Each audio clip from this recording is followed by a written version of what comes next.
So today we're going to look at standard form equations and how we can change a standard form equation into slope-intercept form. Because when you have a standard form equation, you don't know your slope, you don't know, your y-intercept, and you also don't know,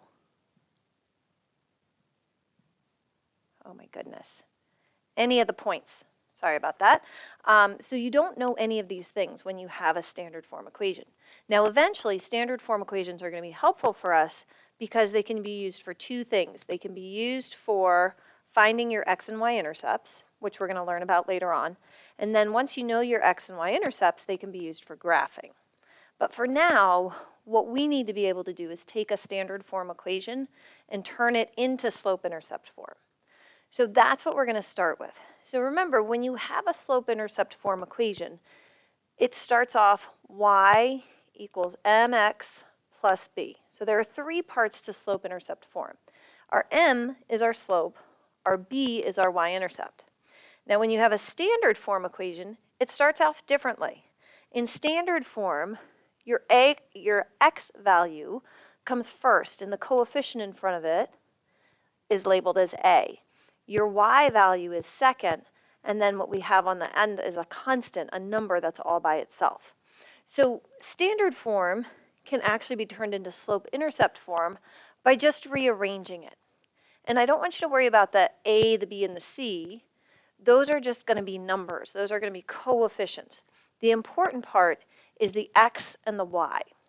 So when we want slope-intercept form, our y has to come first, and it has to be all by itself. Our x value needs to be on the right side of the equal sign, and then our constant, our b value, which is our y-intercept, is going to come last. That's going to be the number that's all by itself. So here's an equation that we have that's starting out in standard form. So this is our ax, okay, which just means a is our coefficient here, -6, and then the x. This is our b term. Again, the b is just the coefficient here, the 2, with y.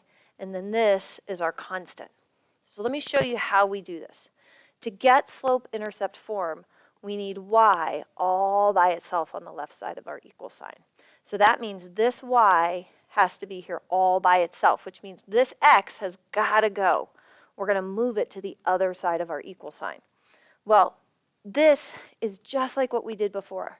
So if I want to undo this -6 and I want to move that variable, what I'm going to do is I'm going to do the opposite of -6. I'm going to add 6x on both sides. So when I do that and I have -6x plus 6x, these are going to cancel out. I'm going to be left with 2y equals, and when I write this expression over here, I'm going to do it this way. I want my x value to come first before my number. So when I write this, I'm going to have 6x minus 8. So you can see I'm almost in slope-intercept form, but what I need to make slope-intercept form is just y equals. I don't have y equals, I have 2y. Remember, slope-intercept form is just 1y, so I need to get rid of that 2. So what I'm going to do to get rid of that 2 is I'm going to divide this side by 2.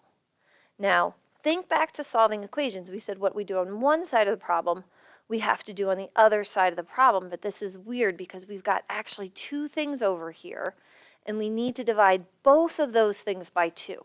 So the way I always show my work with this type of a problem is I'm going to divide this by 2 and this by 2. So every single term on the right side is going to get divided by 2. Now 2 divided by 2, that's going to give me my y.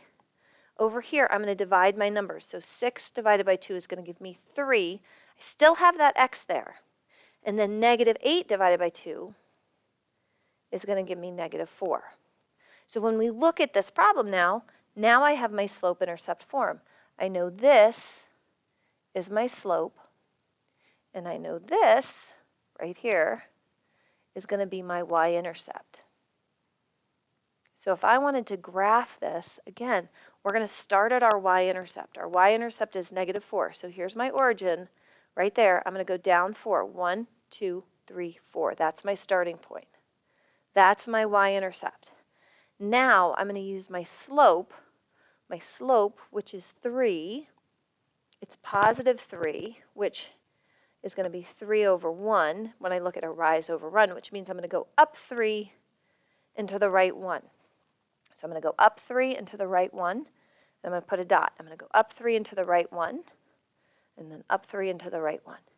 And once I have all of these points in here, I'm ready to draw my line, and I'm just going to connect my points together, like that. And then because this is a line, it's really important that I put arrows on the end of it to show that this line goes on and on forever. So that's how we can take a standard form equation and put it into slope-intercept form. Let's do one more, just for some extra practice.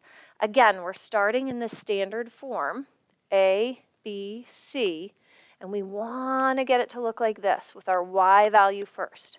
So if I want to get y first thing I'm going to do is move my x. I have to undo this, undo 2x. To undo 2x, I'm going to subtract 2x on both sides. That's going to leave me with, this is going to cancel out, I'm going to have 3y equals, remember, I want my x value to come before my constant, so I'm going to have negative 2x plus 12. Now I'm almost done, but remember, we don't want 3y, we just want y. So to get this just to be 1y, I have to divide by 3. And if I have to divide by 3 on my left side, I'm going to divide by 3 on my right side, but I have to divide every single term. So now, 3 divided by 3, that leaves me with just y. I want you to look at this part right here. That does not divide evenly. But you know what? It's okay, because when we have slope, it's okay for slope to be a fraction. So I'm just going to leave this as negative 2 over 3. That's my slope. And the reason it's okay for that to be my slope, remember, negative 2 over 3, that shows me my rise and my run. It just means I'm going to go down 2 into the right 3. And then let's finish this problem up. 12 divided by 3 is going to be 4. So that means my slope, oops, trying to change colors here. My slope right here is going to be negative 2/3, and my y-intercept is going to be positive 4. So let's graph this.